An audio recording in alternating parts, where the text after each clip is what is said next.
Israel quietly concedes Iran now holds the upper hand on the battlefield. A rattled IDF admits Tehran still has over 1,000 missiles ready to strike Israel. Israel's own officers warn, Iran's arsenal is intact, and the heaviest blows may still be ahead.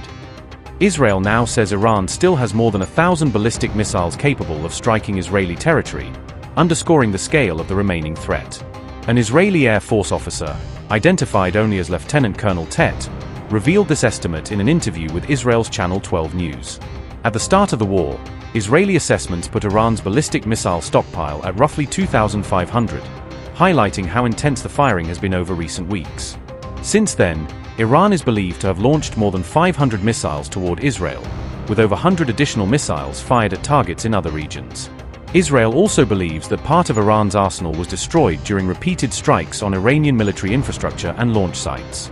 According to Israeli officials, Iran's launch tempo has dropped from peaks of around 90 missiles per day to roughly 10 to 15 daily in recent weeks. Despite this decline, the Israel Defense Forces expect Iran to keep firing missiles for as long as the current conflict continues.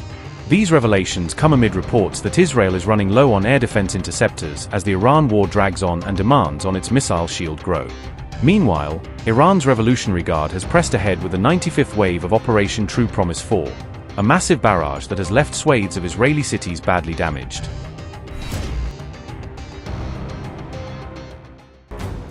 US intelligence now assesses that Iran's missile and drone power is far from destroyed, warning that weeks of strikes have not broken its ability to hit back across the region. The assessment says roughly half of Iran's missile launchers are still intact even after weeks of heavy US and Israeli strikes on its military infrastructure. CNN reported this US intelligence warning, citing multiple anonymous sources who described Iran's remaining firepower as a serious ongoing threat. The same assessment says Iran still has thousands of one-way attack drones in its arsenal, giving it plenty of capacity for further waves of strikes. One source warned that Iran is still very much poised to wreak havoc throughout the Middle East, with enough missiles and drones left to sustain the conflict. Roughly half of Iran's missile launchers remain intact despite 5 weeks of US-Israeli strikes. Thousands of one-way attack drones have survived, leaving around 50% of Iran's drone arsenal still in play. A large share of Iran's coastal defense cruise missiles is intact, keeping the Strait of Hormuz under threat. Iran's launchers and cruise missiles have been moved underground into tunnels and caves, complicating US targeting. The IRGC Navy retains roughly half its power, with hundreds, if not thousands, of small boats and unmanned vessels left. An intelligence source says Iran can still wreak absolute havoc throughout the entire region despite heavy losses.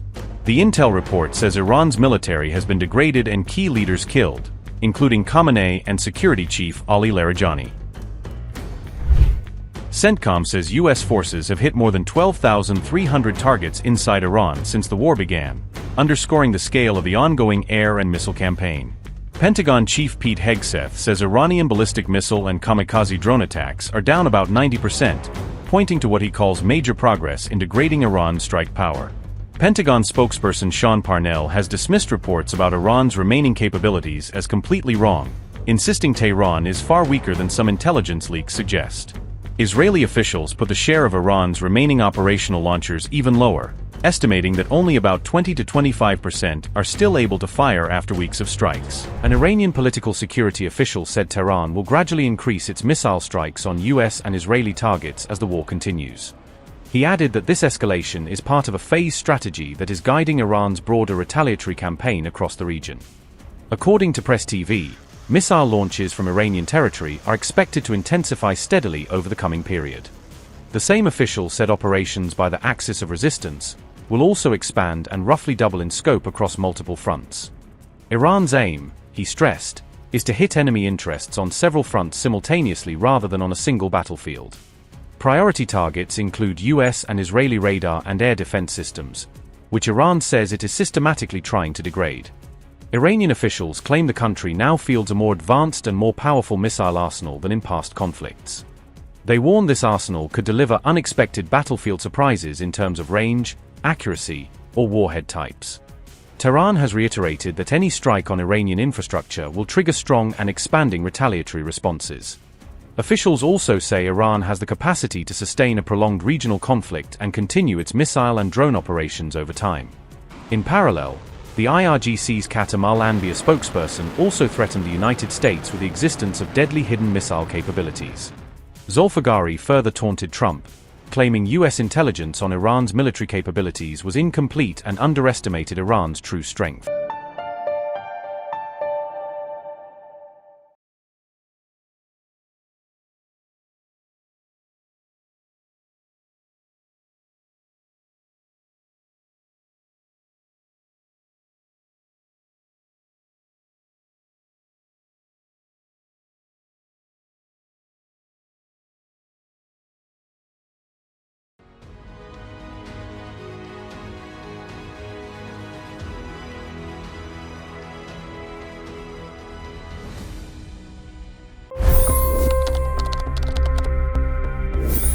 $25 crore गरीब गरीबी को परास्त करके बाहर निकले। For the good of our nation, let's work together and let's truly make America great again. The fastest news breaks. Requested PM saying that look, you will have to speak to Putin and to Zelensky. The biggest news makers. The relationship with India is probably the most important bilateral relationship the U.S. will have for the rest of this century. The capital delivered quite an election result today. Expert analysis. The million-dollar question today is how to stop this dance of death. Ground reports. I'm standing at the crossroad of the Kumbh Mela. Behind me are more than 100 entry ghats. Long-form interviews. Exclusionary politics is reflected in Manipur case as well. You don't bother because this is a small state. Deep dive into burning issues. It's often said DRC could be the richest country in the whole world. It's because of what sits underneath. Why exactly did the US topple the Sheikh Hasina government? HT videos. We don't just break news, we break it down.